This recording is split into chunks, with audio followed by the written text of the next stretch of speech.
सही। अच्छा, कहानी है कि हमने पीछे जो है वो पूरा जो है वो सिस्टम की हमने एनर्जीज की हमने बात कर ली, राइट। अब यहाँ पे अगर हम एनर्जी सिस्टम की प्रेशर, बेसिकली हमने प्रेशर वगैरह को रिलेट कर लिया, सही है। अब उन प्रेशर को हमने जो है, अगर हम pressure macroscopic property, volume, pressure, temperature, हमने उसको रिलेट कर लिया, राइट। अब हमने ये देखना है कि अगर वो सिस्टम है तो उस सिस्टम की जो एनर्जी है वो किस चीज़ पे डिपेंड करती है।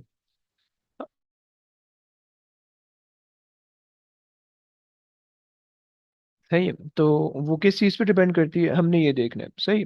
तो उसके लिए जो है अ, हमने जो इक्वेशन ऑफ स्टेट निकाली है, यानी P equals to N R T और P equals to N K T, जो इक्वेशन ऑफ स्टेट है, अगर हम उसको लेके चेक करें तो हम उससे जो है ना ये निकाल सकते हैं कि हमारे पास जो है एनर्जीज किस चीज़ पे डिपेंड करती है। अब तुम्हें पता है कि हमारे पास अगर एक आइडियल गैस है, तो उस आइडियल गैस के अंदर जो हम एनर्जीज की बात कर रहे हैं, सो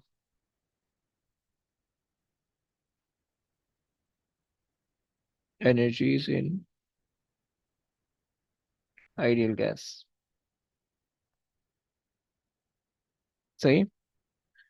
सो अच्छा, आइडियल गैस के अंदर एनर्जी की हम बात करें तो हमारे पास दो टाइप की एनर्जी है। एक पोटेंशियल एनर्जी होगी, एक काइनेटिक एनर्जी होगी, उन दोनों का सम टोटल एनर्जी होगी, सही। सो ये तीन टर्म है, सही। हमारे पास जो है अम, हमारे पास है काइनेटिक एनर्जी, सही है।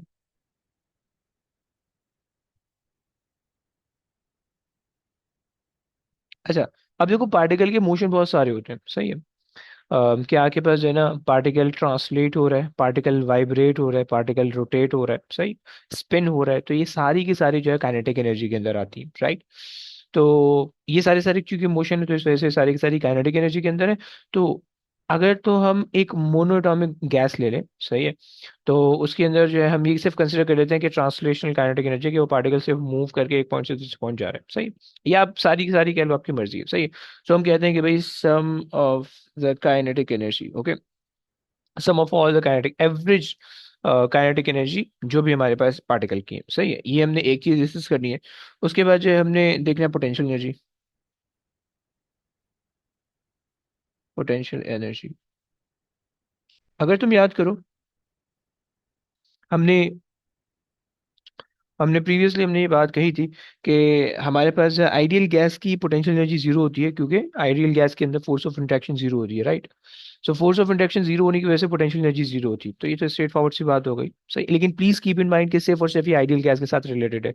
अगर तो तुम्हें उसने कोई पानी दे दिया है, कोई स्टेट चेंज दे दिया, कुछ दे दिया, तो उसके अंदर पोटेंशियल एनर्जी आएगी, ओके। स्टेट चेंज के अंदर हमेशा पोटेंशियल एनर्जी आती है, लेकिन आइडियल गैस के अंदर कोई पोटेंशियल एनर्जी नहीं होने वाली है, सही। So the submission of the average potential energy of an ideal gas will always be zero, okay। ये हमारे पास दो चीज होंगी, काइनेटिक एनर्जी हो गई और पोटेंशियल एनर्जी हो गई, सही है। और तुम्हें पता है कि इन दोनों का अगर मैं सम करूं तो ये मेरे पास बन जाएगी टोटल एनर्जी, सही है, जिसको हम कहते हैं इंटरनल एनर्जी, सही है। तो अगर मैं इन दोनों का सम करूं, सही है, ये हो गया। सो ये मेरे पास आ जाएगी इंटरनल एनर्जी।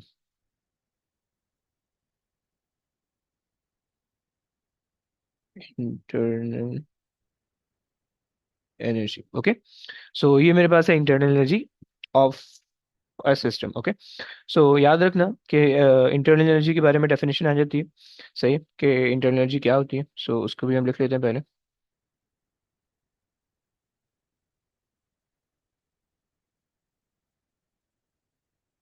कलर का डिफरेंस इतना वाजे क्यों नहीं आ रहा?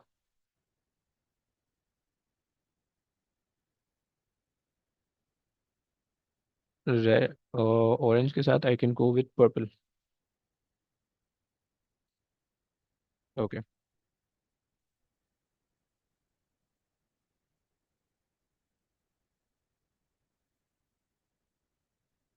सही है। सो मेरे पास जो है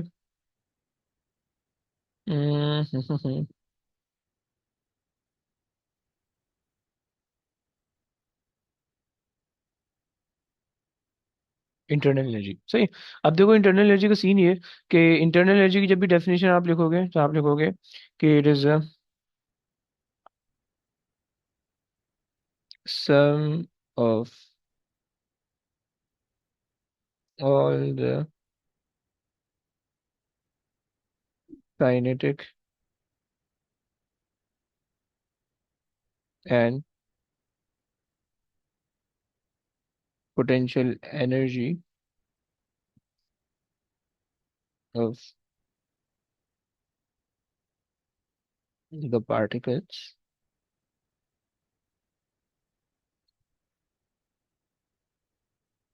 moving in random directions. Okay,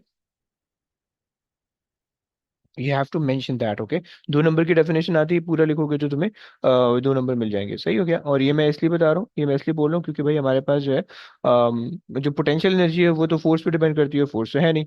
सही है. तो काइनेटिक एनर्जी सिर्फ और सिर्फ जो है वो आपकी उस पे डिपेंड करिए, motion of the random motion पे डिपेंड करिए, राइट. अच्छा, अब अगर हम इस इंटरनल एनर्जी को रिलेट करना चाहें, सो इंटरनल एनर्जी को हम रिलेट किस तरह से कर सकते हैं, उसको भी जरा कोशिश करते हैं इंटरनल एनर्जी को रिलेट करने की. सही है. हमने 2 इक्वेशन देखी थी पहले. सही है. P V equals to N R T and P V equals to N K T, right. और हमने जो है एक इक्वेशन देखी थी, P V is equals to 1/3 M N N C square, right. याद है बच्चों, तुम लोग को याद है? यस बच्चों, याद है तुम लोग को? इक्वेशन हमने 3 इक्वेशन देखी थी, राइट. इनमें से पहली वाली 2 को जो है वो हम इक्वेशन ऑफ स्टेट कहते हैं, और दूसरी वाली हमारे पास जो है वो प्रेशर की इक्वेशन होती है. ओके. अगर मैं सेकंड वाली और थर्ड वाली को इक्वेट करूं, सही है, मैं ये कहूँ कि भाई हमारे पास जो है पीवी और पीवी बराबर हो जाएंगे. सही है. सो मेरे पास जो है N K T is equal to 1/3 M N N C square, right. M से एन कैंसिल, एम से एम एन से एन कैंसिल हो गया. सो हमारे पास क्या बच गया? K T is equal to 1/3 M and C square. C, remember C हमारे पास root mean square, root mean mean square speed थी, सॉरी, मीन स्क्वायर स्पीड थी, राइट. तो तुम देख पा रहे हो कि थोड़ा बहुत जो है वो काइनेटिक एनर्जी जैसा दिख रहा है तुम्हें. अगर मैं इसको जो है यहाँ पे जो है 3/2 से यहाँ पे भी मल्टीप्लाई कर दूं और 3/2 से यहाँ पे भी मल्टीप्लाई कर दूं, सही है, ताकि मैं काइनेटिक एनर्जी की फुल फॉर्म बना सकूं. तो मेरे पास ये क्या हो जाएगी? 3/2 के टी इज इक्वल टू, यहाँ से 3 से 3 कैंसिल हो जाएगा, 1/2 एम सी स्क्वायर. ओके बच्चों, तुम लोग को ये बात समझ में आ रही है ना बच्चों? अब यहाँ से यहाँ से आगे हमारे पास जो है वो जो राइट वाला पोर्शन है वो हमारे पास हो जाएगी काइनेटिक एनर्जी, राइट. और ये हमारे पास बराबर हो जाएगी 3/2 के टी के. क्या ये बात समझ में आई? यस. या परफेक्ट. सही है. सो तुम देख पा रहे हो कि तुम्हारे पास जो है काइनेटिक एनर्जी जो है वो तुम्हारे पास आ रही है 3/2 के टी स्क्वायर, यानी के टी के बराबर, यानी काइनेटिक एनर्जी पूरी की पूरी डिपेंड कर रही है सिर्फ और सिर्फ टेम्परेचर पे. ओके. ये लोग ये डेरिवेशन पूछेंगे। बिल्कुल पूछेंगे. ये पूरी, ये दोनों आनी चाहिए, और ये जो ऊपर की है ये भी आनी चाहिए. ये वाली कहाँ है? ये वाली, ये तीनों आनी चाहिए, ये पूरी आनी चाहिए. ओके. और नीचे वाली आनी चाहिए. बहुत दफा पूछेंगे ये, सही है. तो ये आपको आनी चाहिए. सही. वो इक्वेशन आपको देंगे कि ये इक्वेशन है, ये इक्वेशन है. अब आप जो है ना, ये सम टाइम एक इक्वेशन देंगे, बोलेंगे फाइनल स्टेट तक पहुंचा के दे दो. ओके. तो आपको तो ये फिर करनी ये होगी. जो पी इक्वल्स टू एनआरटी है वो कैसे रिलेट हो रही है दोनों से? सॉरी, पी, इन दोनों से हम्म। मतलब हमने रिलेट की नहीं, हमें जरूरत नहीं पड़ी रिलेट करने की. ओके। देखो, पीवी इक्वल्स टू एनआरटी और एनकेटी दोनों एक ही चीज तो है. पहली वाली जो इक्वेशन है वो नंबर ऑफ मोल की टर्म में, सही है. अगर आप नंबर ऑफ मोल से नंबर ऑफ पार्टिकल की टर्म में ले जाओ तो फिर सेकंड वाली इक्वेशन बन जाएगी. ये हो जाएगी. सही है. सही। समझ लो. ओके. तो अब आप देख पा रहे हो यहाँ पे कि काइनेटिक एनर्जी जो है, पहली चीज के काइनेटिक एनर्जी टेम्परेचर पे डिपेंडेंट है. सही है. तो काइनेटिक एनर्जी मास पे डिपेंड नहीं कर रही, ओके। काइनेटिक एनर्जी सिर्फ और सिर्फ टेम्परेचर पे डिपेंड कर रही है। अगर आपके पास दो गैसेज हैं, और एक हैवी गैस है और एक लाइटर गैस है, दोनों सेम टेम्परेचर पे हैं, तो दोनों की जो है ना काइनेटिक एनर्जी सेम होने वाली है, दोनों पार्टिकल की, ओके। लाइक दो मोनोएटॉमिक गैस आप अज्यूम कर लो, सही है। जैसे कि आप हीलियम ले लो, सही है, और आप जेनॉन ले लो, सही है। अब हीलियम जाहिर बात है बहुत हल्की है, जेनॉन हैवी है, सही है। तो अगर जो दोनों सेम टेम्परेचर पे हैं, तो दोनों की काइनेटिक एनर्जी सेम होने वाली है, ओके। अच्छा जनाब, सो हम ये कहते हैं कि भाई हमारे पास since kinetic energy is directly proportional to temperature, सही है। So a heavy and lighter gas will have the same kinetic energy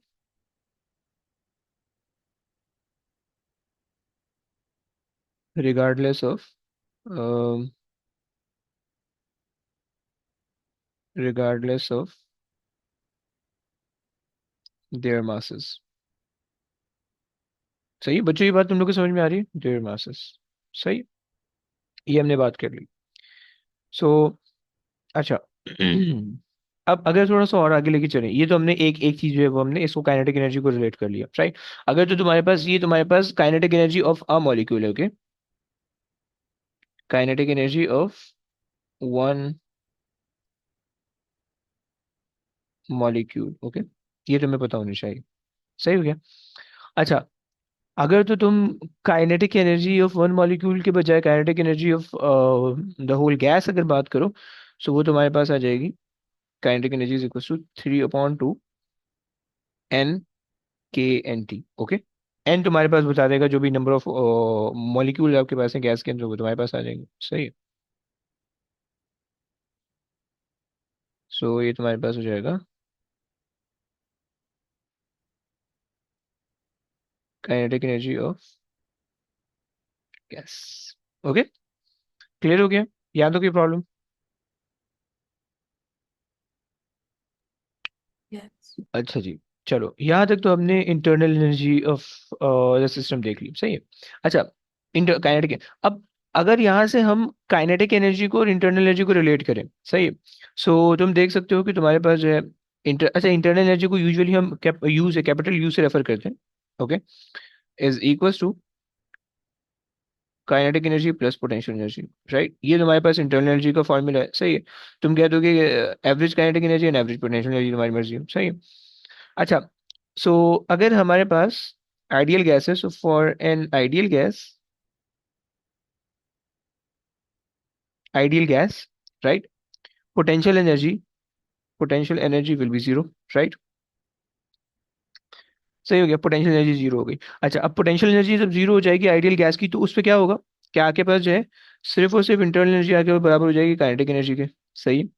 और आपके पास जो है वो इंटरनल एनर्जी फिर हो जाएगी 3/2 के टी के बराबर, राइट। सो आपको यहाँ से ये भी पता चल गया कि internal energy of an ideal gas only depend upon its temperature, okay. So यहाँ पे आप लिख सकते हो, सही।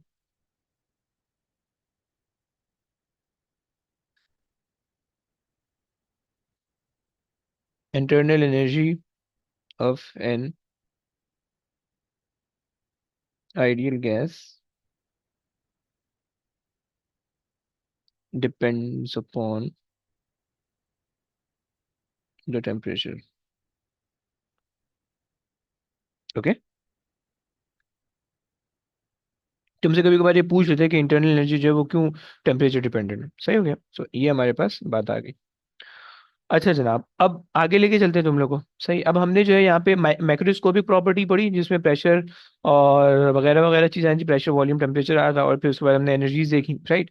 अब हम इन एनर्जीज को और प्रेशर को जो रिलेट करते हैं, उसके लिए हम पढ़ते हैं first law of thermodynamics, okay. So हमारे पास आ गया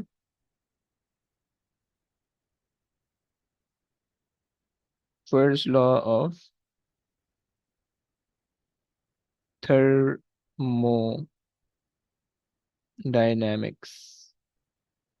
सही हो गया। अच्छा जनाब, अब फर्स्ट लॉ ऑफ थर्मोडायनेमिक्स जो है वो बेसिकली इन तमाम चीज़ों को जो है वो आपके पास एक सॉर्ट ऑफ रिलेट करके आपको देगा। सही है। लेकिन फर्स्ट लॉ ऑफ थर्मोडायनेमिक्स के लिए आपको कुछ चीज़ें समझनी पड़ेंगी। सही है। और वो कुछ चीज़ें आपके पास हैं। आपके पास जो है एक थर्मोडायनेमिक सिस्टम आपके पास होगा जिसके अंदर जो है वो हम फर्स्ट लॉ ऑफ थर्मोडायनेमिक लगाएंगे। सही, या लॉज ऑफ थर्मोडायनेमिक्स जिसके अंदर लगा रहे होंगे वो उसके अंदर जो है उसमें आपके पास जो है वो एक थर्मोडायनेमिक सिस्टम होगा। सही है। और थर्मोडायनेमिक सिस्टम जो है वो आपके पास ये तो क्लोज सिस्टम हो सकता है, ये तो ओपन सिस्टम हो सकता है। सही है। अच्छा, बेसिकली थर्मोडायनेमिक सिस्टम वो सिस्टम होगा कि जिसके अंदर जो है आपके पास अम, आप कह लो कि प्रेशर, टेम्परेचर, वॉल्यूम, इन सारी चीज़ों को हम रिलेट कर सकते होंगे। राइट, वो हमारे पास जो है एक थर्मोडायनेमिक सिस्टम हम कह रहे होंगे। सही है। अच्छा जनाब, ये बात हो गई। सो यहाँ पे हम लिखते जाते हैं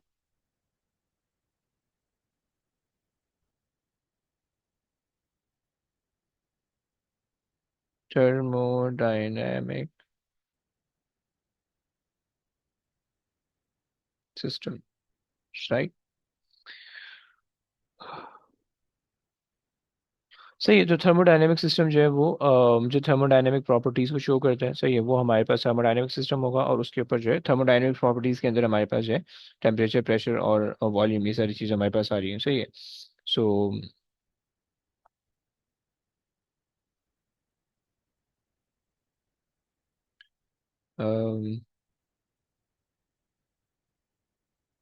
दैट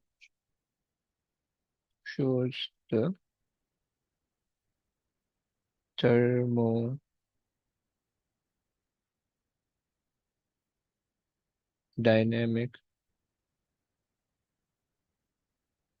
प्रॉपर्टीज। ओके। अच्छा जी, अब एक जो थर्मोडायनेमिक सिस्टम होगा ना, हम उस थर्मोडायनेमिक सिस्टम के अंदर हमारे पास तीन चीज़ें होंगी। बेसिकली तुम ये एज्यूम कर लो, लेट्स से ये एक मेरे पास सिस्टम है। अबे यार, सही है, ये तो मान लो एक मेरे पास सिस्टम है। सही। अब अंदर जो है ना, अंदर वाला ये सिस्टम है मेरे पास। सही, जिसके अंदर मेरे पास जो है ना वो आइडियल गैस होगी। सही है। और ये मेरे पास है बाउंड्री। सही है। ये मेरे पास है बाउंड्री। सही है। और बाहर वाली जो चीज़ है ना, ये मेरे पास है एनवायरमेंट या सराउंडिंग। सही है।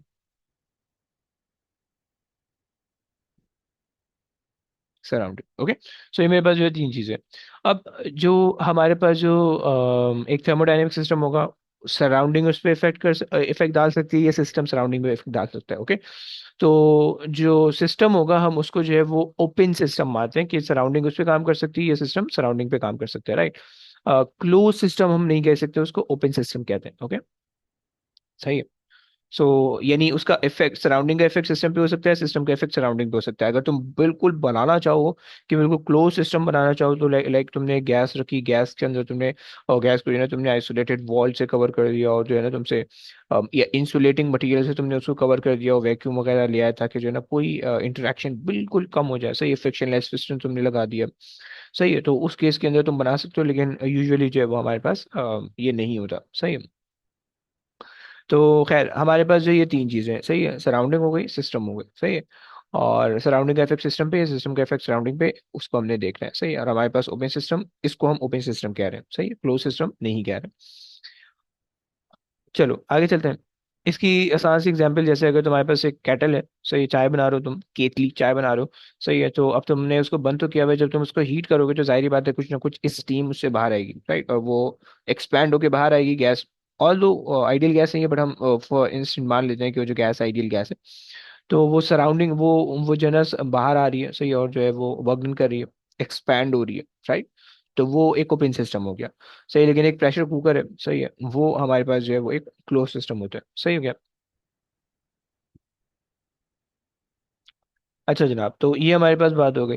अच्छा, दूसरी चीज के हम जो सिस्टम की बात करेंगे ना through out the first law of thermodynamic, हम ये बात करेंगे कि सिस्टम हमारे पास जो इक्विलिब्रियम पे सही है, और जो चेंज हमारे पास सिस्टम के अंदर आ रहा है वो बहुत लंबे टाइम में आ रहा है वो चेंज, राइट। मतलब लाइक हमारे पास अगर हम टेम्परेचर और प्रेशर को वेरी कर रहे हैं तो वो हमारे पास बहुत लंबा टाइम ले रहा है, सही है, ताकि हमारे पास प्रेशर कांस्टेंट रहे, राइट। तो हम इक्विलिब्रियम सिस्टम के अंदर मान रहे हैं कि भाई हमारे पास जो है सिस्टम इक्विलिब्रियम पे है, सही है। तो ये हमारे पास है। अच्छा जनाब, the system is assumed to be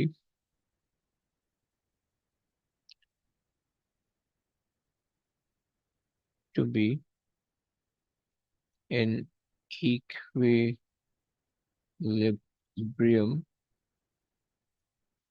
with respect to surrounding।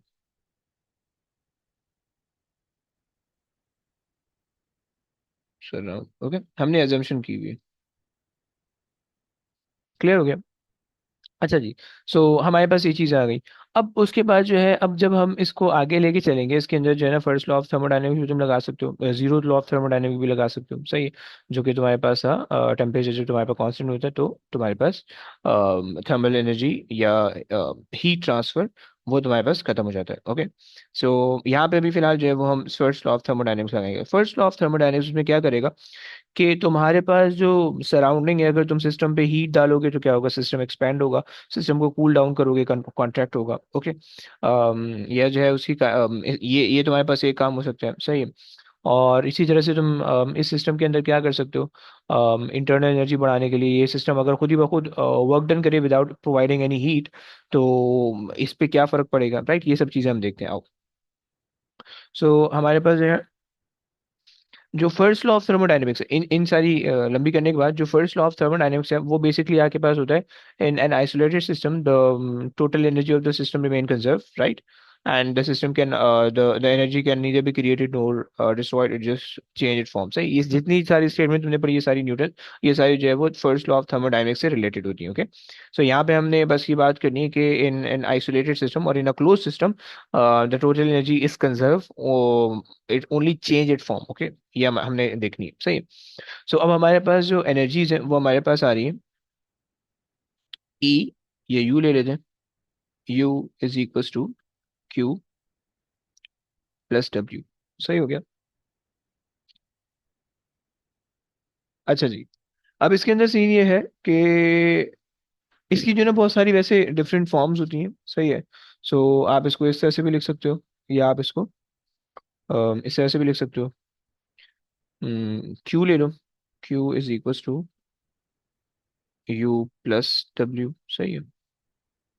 तो बहुत सारी डिफरेंट फॉर्म हो सकती है, प्लस और माइनस भी जो है ना बीच में वो चेंज हो सकते हैं, राइट, डिपेंडिंग अपॉन कि आप कौन सी फॉर्म ले रहे हो उसी हिसाब से भी जो है ना आपने प्लस और माइनस लगाने हैं, सही हो गया। अच्छा जी। तो अगर हम अगर हम यहाँ पे बात करें इसकी,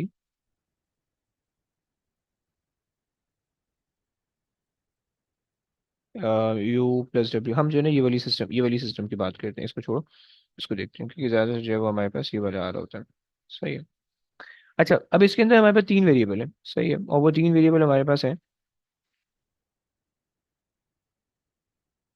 क्यू, जो कि हमारे पास होगी हीट, सही है, सही है। अगर तो आप हीट सप्लाई कर रहे हो, सही है, अगर तो आप हीट सप्लाई कर रहे हो तो वो हीट क्यू पॉजिटिव होगा, सही। Heat supply to the system, तो आपने क्यू क्या लेना है, पॉजिटिव क्यू लेना है, ओके। क्योंकि हीट जो है वो आप सप्लाई कर रहे हो, अगर आप हीट रिमूव कर रहे हो, if you are removing heat, सही है, सो आपके पास क्यू नेगेटिव हो जाएगा, ओके। बच्चे ये बात समझ में आती है कि आपने अगर हीट सप्लाई की है तो क्यू आपके पास पॉजिटिव होगा, हीट रिमूव किया तो क्यू नेगेटिव हो जाएगा, सिंपल सी चीज़ है, राइट। और उसके बाद जो है आपके पास वर्क डन डब्ल्यू, सही है। अच्छा, डब्ल्यू का अगर तुम फॉर्मूला याद करो तो हमने कहा था pressure times change in volume, सही है। और चेंज इन वॉल्यूम के फिर हमने दो सिनेरियो देखे थे, सही है। अगर तो वॉल्यूम इंक्रीज होगा तो आपके पास क्या होगी, एक्सपेंशन होगी। अगर तो वॉल्यूम डिक्रीज होगा तो कंप्रेशन होगी, राइट। हम ले लेते हैं इधर को ले लेते हैं हम, एक्सपेंशन कर देते हैं। सही है, ये हमारे पास एक्सपेंशन हो गई। एक्सपेंशन, एक्सपेंशन का मतलब क्या है कि गैस जो है वो वर्क डन कर रही है पिस्टन पे, सही, और पिस्टन को आउटवर्ड मूव कर रही है, राइट।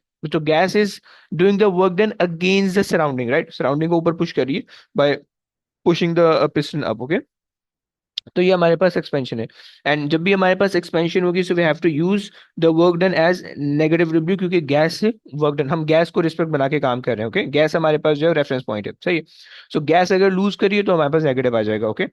और अगर तो जो है आपके पास जो है गैस पे वर्क डन हो रहा है, सही है, वो एक्सपेंशन का मतलब है work done by the gas, done by the gas, right.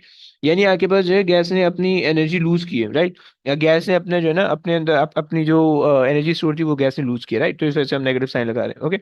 अच्छा, सिमिलरली अगर मेरे पास जो है वो गैस आप कह लो कि गैस पे वर्क डन हो रहा है, गैस पे वर्क डन हो रहा है, तो हमारे पास हम कहेंगे कि इसको थोड़ा सा साइड में करें, सही। अगर तो गैस पे वर्क डन हो रहा है, सो हम इसको कहेंगे कंप्रेशन।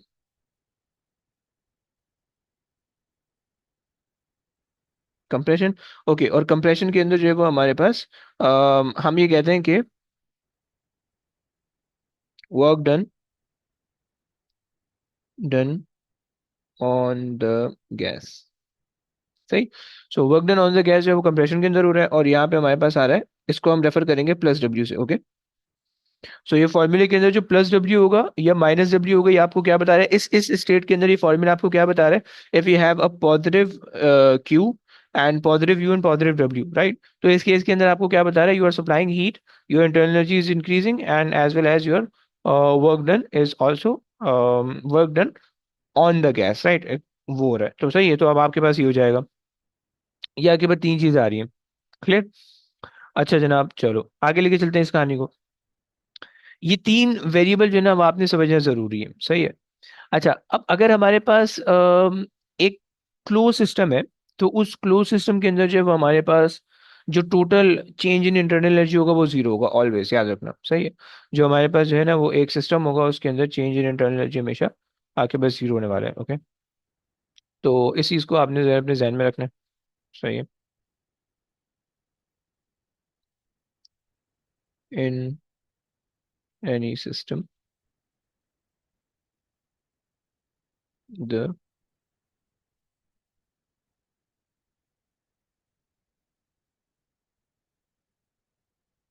क्लोज सिस्टम,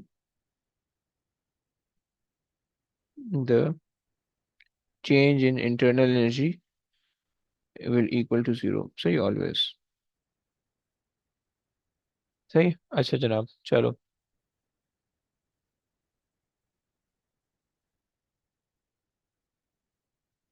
अल्लाह अकबर। हम्म। अच्छा, ऐसा हो गया, फाइन। तो अब हमारे पास जो है ये हमने बात कर ली कि भाई इस तरह से कहानी आ गई, सही है। अब इसकी जो भी डिफरेंट फॉर्म आएगी, आपको आपको जो है ना आपको इतना होना चाहिए कि आप उसको इंटरप्रेट कर सको उस फॉर्म के अंदर, सही है। तो हम पहले जो है ना इसी के हिसाब से कुछ वो देखते हैं गैसेस के जो है ना सिस्टम देखते हैं कि जिसके अंदर जो है वो इस तरह की कहानी हो रही हो, और फिर उसको जो है ना उसके रिलेटेड थोड़ी सी एक्सप्लेनेशन लिखते हैं, सही है। जैसे कि फॉर एग्जाम्पल, यार ये मिल जाना, ये क्वेश्चन पता नहीं कहाँ है। हाँ हाँ हाँ हाँ, एक बार देना प्लीज।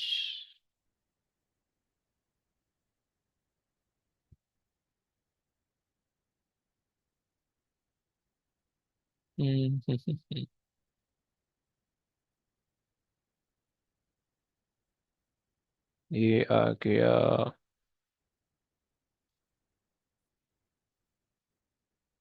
सही। चलो, अच्छा, अगर मेरे पास लेट से एक आइस है, सही, लॉ ऑफ थर्मोडायनेमिक्स लगाना है, okay. So ice is melting, सही है। Yeah, 0 degree ice is melting from is melting to 0 degree water to 0 degree water. Okay, ये आपके पास एक सिनेरियो बन सकता है। अब इसके अंदर आप क्या कहोगे? फर्स्ट लॉ ऑफ थर्मोडायनेमिक्स लगा रहे हैं। अब इसके अंदर आप क्या कहोगे कि आपके पास जो इंटरनल एनर्जी है, सही है, वो आपके पास जो है, अगर आप हीट सप्लाई करो करो नहीं कर रहे हो तो आप सराउंडिंग से हीट गेन हो जाएगी, राइट?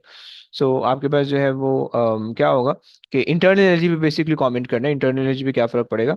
सो आपके पास जो है जब स्टेट चेंज होती है तो जो वॉल्यूम होता है, क्वांटिटी वॉल्यूम होता है, वो एक्सपैंड या कंप्रेस नहीं होता, वॉल्यूम सेम रहता है, सही।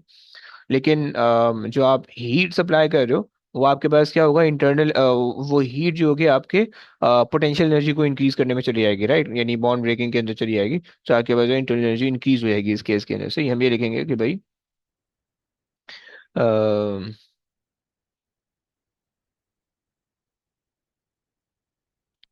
तो during the state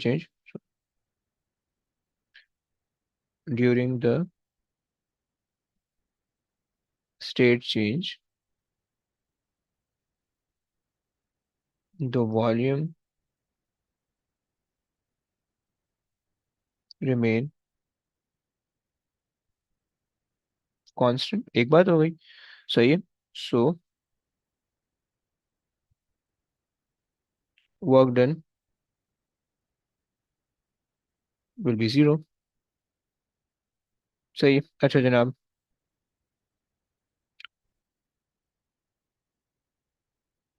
but while the heat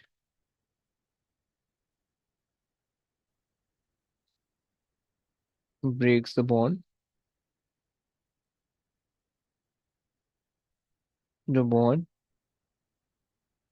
and so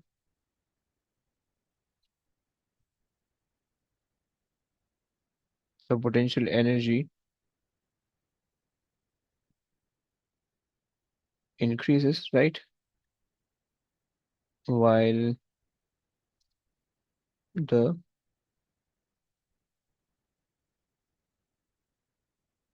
while the kinetic energy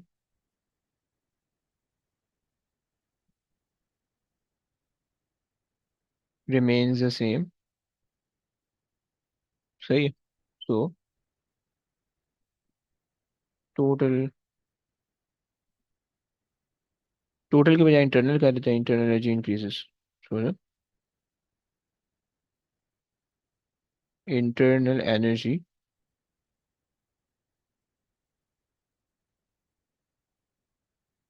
increases, okay, सही हो गया।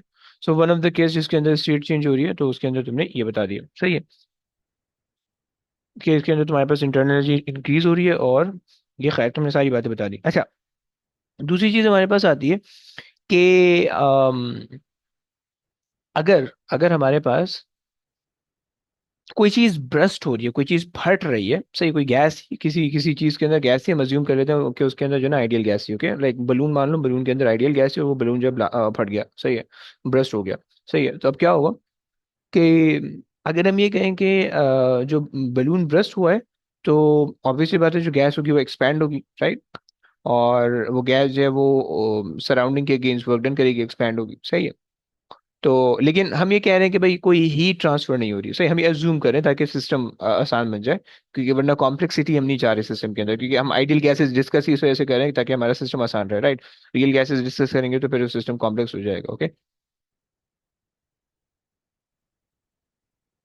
सो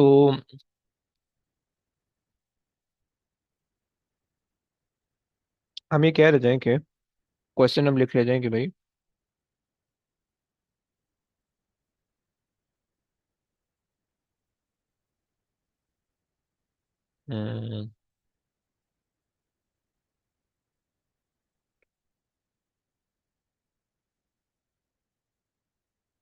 सो बलून ब्रश, सही है, and the gas expands, right, ये आ जाएगा। सही है। while no heat exchange, exchange, okay.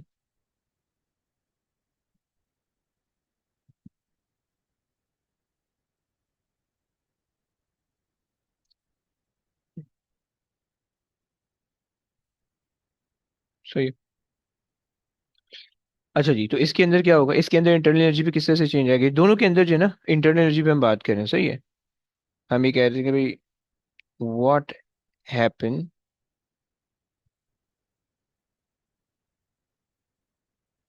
With the internal energy. सही हो गया। Okay. So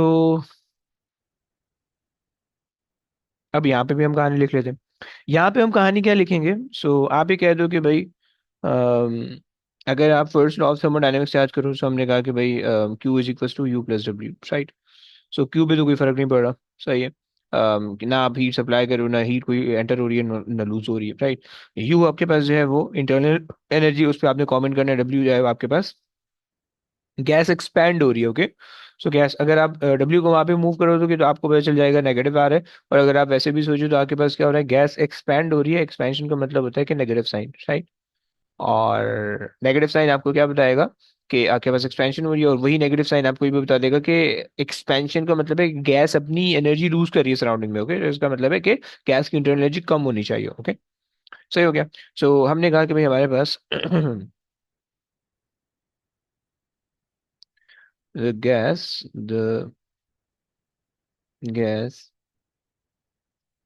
expands, okay, against the surrounding, सही है।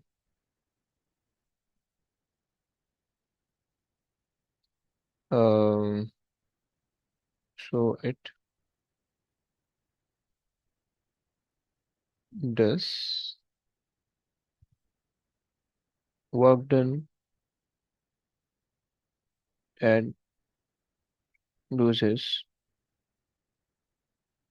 energy, okay। सही है जनाब, जब वो लूज एनर्जी लूज कर रही है, which decreases the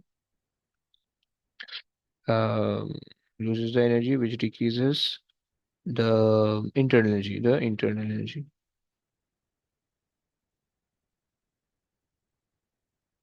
राइट। और आपके पास क्यू, आपके पास आपने हीट सप्लाई की भी नहीं है, तो क्यू बेसिकली काइनेटिक एनर्जी से रिलेट करेगा, ओके। क्योंकि अगर आप हीट सप्लाई करोगे तो हीट सप्लाई करने का मतलब ये है कि आपकी काइनेटिक एनर्जी इंक्रीज होगी, राइट। रिमूव करोगे तो काइनेटिक एनर्जी डिक्रीज होगी, राइट। तो ये हमारे पास मसला आ रहा है, सही है। और पोटेंशियल एनर्जी जो है वो हम ज़्यादातर जो है प्रेशर और वॉल्यूम को देख रहे हैं, की कर रहे हैं, सही है। तो खैर यहाँ तक हमने बात कर ली, ये दो चीज़ हमने रिलेट कर ली, सही है। अच्छा जी, और इससे हमने रिलेटेड कभी बार ना, इससे रिलेटेड कोई क्वेश्चन आया, जब आपको सिनेरियो दे रहे थे आपसे बोलते निकाल दो, सही है। तो ये हमारे पास एक चीज़ आ गई। अच्छा, इसके बाद जो है हमारे पास इसका एक ग्राफ आता है, उस ग्राफ को हमने समझना है, और फिर उसके बाद जो है हम देखेंगे कि हमारे पास क्या हिसाब किताब बनता है, सही है। उसके बाद ये चैप्टर कंप्लीट हो जाएगा। सही, वो ग्राफ हमारे पास बेसिकली होता है, तुम कह लो कि एक थर्मोडायनेमिक सिस्टम होगा, और उसका वो ग्राफ आपको बना के देंगे, और उसमें आपसे पूछेंगे कि भाई इसके अंदर क्या क्या चीज़ें हैं और किस किस तरह से आ रही है, सही है।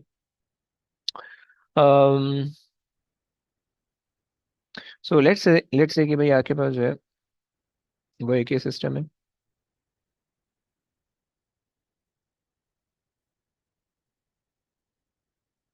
सही है। आपके पास जो है वो, यहाँ पे तुम प्रेशर ले लो इन पास्कल, यहाँ पे तुम वॉल्यूम ले लो, सही है। तुम्हारी इसका ऑपोजिट भी तुमसे दे सकते हैं, मैं भी फिलहाल ये ले रहा हूँ, सही है, in meter cube, okay. Now graph हमारे पास बन रहे हैं इस तरीके से।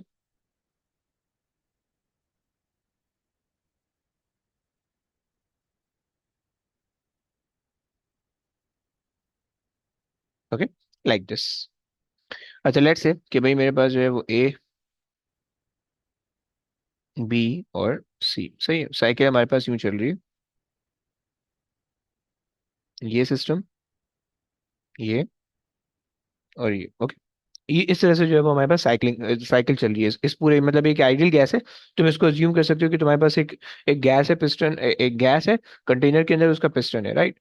और अब तुम क्या करो, गैस को कंप्रेस करो या गैस को एक्सपैंड करो, उसका टेम्परेचर चेंज करो, वो तुम्हारे पास काम करो, राइट। तो तीन पोर्शन, तीन सेगमेंट है तुम्हारे पास। सबसे पहले तो याद रखना कि तुम्हारे पास एक क्लोज सिस्टम है, क्लोज सिस्टम के अंदर जो है वो इंटरनल एनर्जी हमेशा जीरो होगी, सही। सो याद रखना कि internal change in internal energy तुम्हारे पास जीरो होगी, सही, और इंटरनल एनर्जी कांस्टेंट होगी, सही। सो इन एनी क्लोज सिस्टम, अच्छा पहले भी मेरे ख्याल से मैंने ये स्टेटमेंट लिखी है, वहां पे मैंने चेंज नहीं डाला, in any close system the change, हाँ लिखा हुआ सही। Close system, the internal energy remains constant and its change will be zero. Okay, clear हो गया बच्चों? ये आके बस आपको पता होनी चाहिए, राइट। जिस तरह से हम कहते हैं कि भाई energy can neither be created nor been destroyed, सही। तो हम ये कह रहे हैं कि energy of the system remain constant, जिसमें हमने ये कहा कि neither be created nor destroyed, right. और हमने कहा कि भाई हमारे पास चेंज इन एनर्जी जीरो हो गया उसकी उसी वजह से, राइट। और हम कहते हैं कि भाई हमारे पास एनर्जी जो है वो अपनी फॉर्म चेंज करती है, तो काइनेटिक की फॉर्म में होगी, पोटेंशियल की फॉर्म में होगी, या और किसी दूसरे की फॉर्म में होगी, राइट। अच्छा यहाँ पे एक चीज और भी याद रखना कि जो हमारे पास जो गैस का सिस्टम बना हुआ है ना, ये गैस का जो सिस्टम, आइडियल गैस का सिस्टम बनाया है, काइनेटिक एनर्जी और पोटेंशियल एनर्जी, सही है। ये गैस का सिस्टम, सिस्टम को अगर आप मूव करो, ये सिस्टम की अगर आप पोजीशन चेंज करो तो उससे कोई फर्क नहीं पड़ेगा, okay, please keep in mind, right. Like assume कर लो कि तुम्हारे पास जो है ये सिस्टम है। एक मिनट मैं तुम्हारे सिस्टम बना के दिखाता हूँ। मैं तुम्हें ले आता हूँ एक अदर बीगर, खाली बीगर, ये आगे मेरे पास खाली बीगर, सही है। और मैंने इस खाली बीकर के अंदर लगा दिया कॉर्क, सही है, लगा सकते हैं, कॉर्क लगा देते हैं।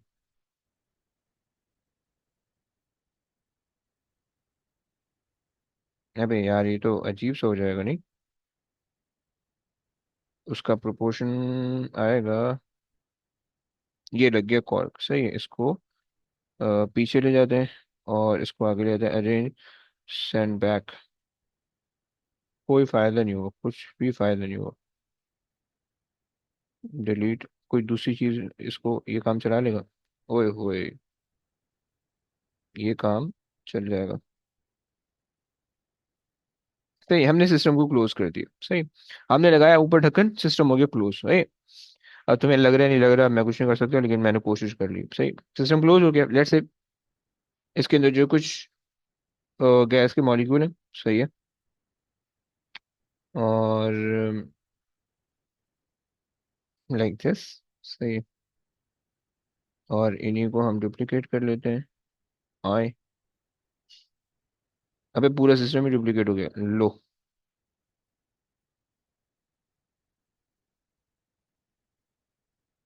हो गया, सही हो गया। सो ये हमारे पास जो है,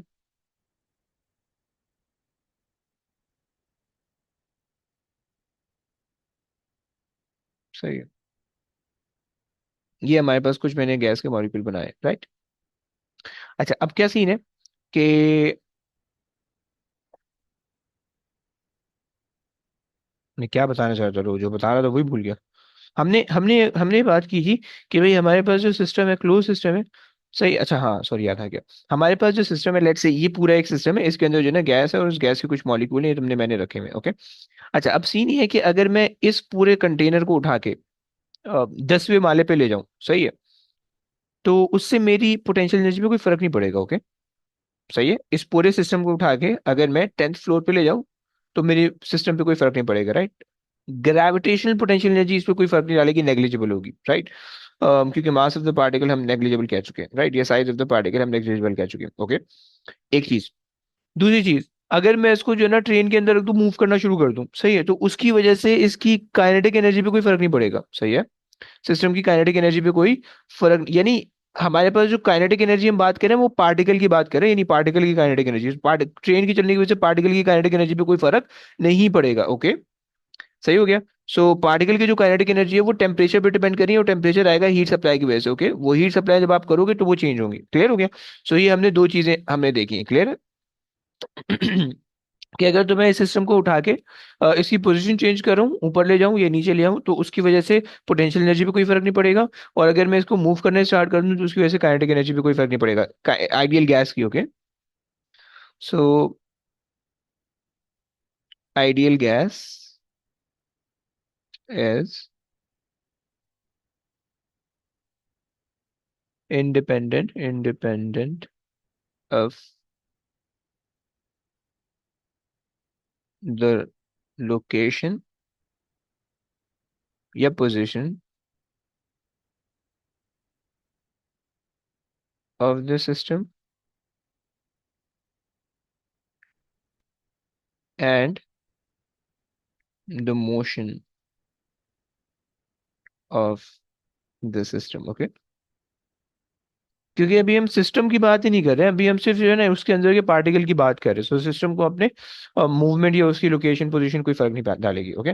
खैर, तो ये जो हमारे पास बात थी, मुझे एक जहन में बात आई थी, वो मैंने तुम्हें बता दी, सही।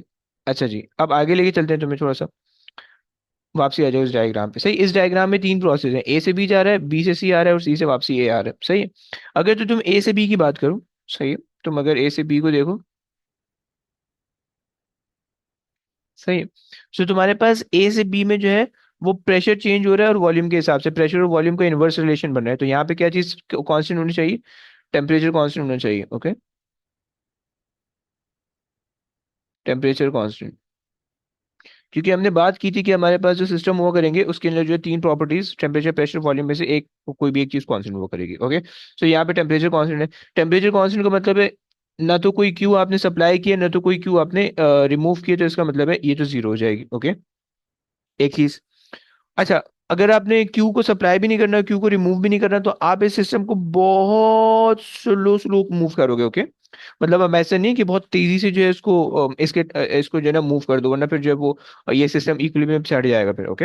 यानी सिस्टम को आपने बहुत स्लो स्लो चलाना है। यानी जब आप प्रेशर, क्योंकि अब आप क्या करोगे, अगर आप एक्सपैंड करो ना सिस्टम को, एक्सपैंड प्रेशर को, वॉल्यूम को इंक्रीज करो, राइट, एक्सपैंड हो रहा है सिस्टम। जब सिस्टम को एक्सपैंड करोगे तो बहुत स्लो स्लो सिस्टम को एक्सपैंड करोगे, बहुत लंबे टाइम तक के लिए, ओके। तो तब जाके जो है वो आपके पास ये प्रोसेस अचीव हो पाएगा, ओके। अच्छा जी, तो ये हमारे पास हो गया, और हम कह रहे हैं कि भाई ये पहला पॉइंट हो गया कि आपने कोई इंटरनल एनर्जी, कोई क्यू आपने नहीं किया, सही है। आपका वॉल्यूम इंक्रीज हो रहा है, चेंज इन वॉल्यूम जो है वो आपका, change in volume is positive, right, volume is increasing, सही हो गया। So change in volume is positive mean क्या, के पास जो है वो वर्क डन क्या आ जाएगा, change in volume is positive का मतलब है कि आपके पास सिस्टम एक्सपैंड हो रहा है, ओके। कि वॉल्यूम आपके पास इंक्रीज हो रहा है, सिस्टम एक्सपैंड हो रहा है, तो वर्क डन आपके पास नेगेटिव हो जाएगा, नेगेटिव वर्क डन, ओके। और वर्क डन नेगेटिव क्यों होगा, क्योंकि आपको ये बात पता है कि अगर जो है गैस सराउंडिंग पे वर्क डन करने लगे, तो इसका मतलब है गैस अपनी एनर्जी लूज करिए, सराउंडिंग को दे रही है, सही है। और जब उसकी एनर्जी लूज होगी तो हमने नेगेटिव में कह दिया, तो उसकी वजह से हमारे पास जो इंटरनल एनर्जी आएगी वो हमारे पास क्या आ जाएगी, वो हमारे पास डिक्रीज हो जाएगी, ओके।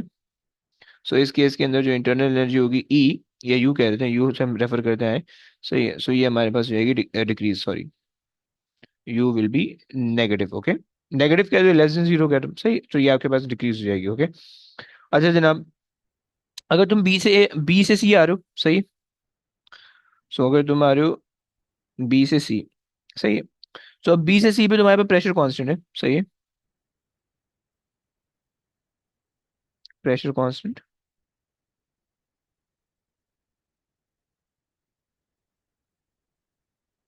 सही। अच्छा, प्रेशर कांस्टेंट है, और तुम देख पा रहे हो कि प्रेशर कांस्टेंट है, तो तुम्हारे पास जो है ना वॉल्यूम, बल्कि मैं इसको क्या कर सकता हूँ, मैं इसको जो है ना एक ये कर लेता हूँ। ये आ गया और ये आ गया। सही है। सो इसको हम कह देते हैं V1, इसको हम कह देते हैं V2। ओके। सो यहाँ पे तुम देख पा रहे हो कि प्रेशर कांस्टेंट है और वॉल्यूम डिक्रीज हो रहा है, V2 से V1 की तरफ जा रहे हो, राइट। वॉल्यूम डिक्रीज होने का मतलब है ये है कि तुम हीट रिमूव कर रहे होगे सिस्टम से, क्योंकि अगर तुम्हारे पास प्रेशर कांस्टेंट है तो वॉल्यूम और टेम्परेचर डायरेक्टली रिलेटेड होते हैं। अगर तुम टेम्परेचर को कम करोगे तो इसका मतलब है कि तुम्हारा वॉल्यूम भी कम होगा। सही है। सो तुम ये कह दोगे कि भाई क्या कहोगे कि Q should be negative और you are removing the heat, right? So negative positive तुम्हें जो है ना यहाँ पे बस इसकी थोड़ी नॉलेज होनी चाहिए। जैसे मैंने यहाँ पे बताया कि क्यू पॉजिटिव क्या बताएगा, नेगेटिव क्या बताएगा। Okay. So Q is negative means you are removing the heat. Okay. और जब आप हीट रिमूव कर रहे हो और आपके पास वर्क डन क्या हो जाएगा, जो चेंज इन वॉल्यूम है वो आपके पास आ जाएगा negative, right. Final minus initial करोगे तो negative volume negative work done आ जाएगा। इसका मतलब है कि जो आपका एक्स्ट्रा जो सराउंडिंग है वो आपके वर्क डन कर रहा है। सही है। सो वर्क डन आपके पास आ जाएगा सराउंडिंग से पॉजिटिव, राइट। सही हो गया। अब देखो आपके पास क्या हो रहा है कि इंटरनल आप हीट रिमूव कर रहे हो, वर्क डन आपके पास पॉजिटिव आ रहा है, तो इंटरनल एनर्जी आपके पास वो इन दोनों के समीशन के बराबर होगी। यानी इन दोनों को जब आप सॉल्व करोगे तो उसकी वजह से इंटरनल एनर्जी आ जाएगी। सही है। So internal Q is equals to U plus W से आप वो काम कर लोगे, राइट। इसको रीअरेंज करोगे, मैनिपुलेट करोगे तो आपके पास आंसर आएगा, राइट। अच्छा जनाब, और फिर उसके बाद सी से ए चले जाते हैं। सही। सी से ए चले जाते हैं। सो सी से ए में हमारे पास वॉल्यूम कांस्टेंट है। सही है। Volume constant. सही है। वॉल्यूम कांस्टेंट है, और अगर आप वॉल्यूम कांस्टेंट पे आप टेम्परेचर बढ़ाओगे तो ही प्रेशर बढ़ेगा, राइट। सो दिस मीन्स कि आप यहाँ पे क्या कर रहे हो, हीट को आप सप्लाई कर रहे हो, so heat is positive. Okay. क्योंकि अगर टेम्परेचर बढ़ेगा तो टेम्परेचर तभी बढ़ सकते हैं जब आपके पास वॉल्यूम, जब आपके पास जो है सॉरी प्रेशर तभी बढ़ सकते हैं जब आपके पास वॉल्यूम इंक्रीज हो, राइट। ये अगर आप देखो। सही है। और यहाँ से हम यहाँ पे आ रहे हैं। ओके। सो ये हमारे पास हो जाएगा P1 और ये हमारे पास हो जाएगा P2, राइट। सही हो गया। सो क्यू इंक्रीज हो गया, क्यू पॉजिटिव आ गया। अच्छा, अब हमारे पास सीन ये, अब हम हमारे पास सीन ये है कि हम इसको कर सकते हैं। अम, जो चेंज इन वॉल्यूम है, चेंज इन वॉल्यूम जो में दिख रहा है जीरो है, चेंज इन वॉल्यूम में जीरो, राइट। अच्छा, चेंज इन वॉल्यूम जीरो है तो वर्क डन भी जीरो हो जाएगा, वर्क डन भी जीरो हो जाएगा, राइट। अब वर्क डन जीरो है तो फिर जो इंटरनल एनर्जी है वो सिर्फ और सिर्फ क्यू पे डिपेंड करेगी, राइट। क्योंकि वर्क डन जीरो हो गया, सो अगर तुम्हारे पास क्यू बढ़ेगा तो इंटरनल एनर्जी बढ़ जाएगी, पॉजिटिव में हो जाएगी, right. So Q is positive, right, इस केस के अंदर, क्योंकि इंटरनल एनर्जी तुम दे रहे हो, राइट। सो जब भी इस तरह का क्वेश्चन आएगा तो तुमने जो उसको सॉल्व इस तरह से करना होगा। सही है। और इसका टेबल बना हुआ आता है, वो हम जब जब क्वेश्चन पे जाएंगे तो हम इसको देखेंगे, राइट। सो ये चैप्टर तो हो गया, पूरा निपट गया। सही। अब इस आज की क्लास यहीं तक रखते हैं, कल की क्लास में हमने जो है वो सिर्फ क्वेश्चन करना है, और उसके बाद जो है ये थर्मल कंप्लीट हो जाएगा। ओके। चलो बस अब आज की कहानी यहीं तक रखते हैं, इंशाल्लाह कल मुलाकात होगी तुम लोग से। सही है बच्चों। अल्लाह हाफिज। चलो जी, ओके, अल्लाह हाफिज। ये नोट्स भेज सकते हैं? ओके, भेजूंगा भेजूंगा। अल्लाह हाफिज। अल्लाह हाफिज।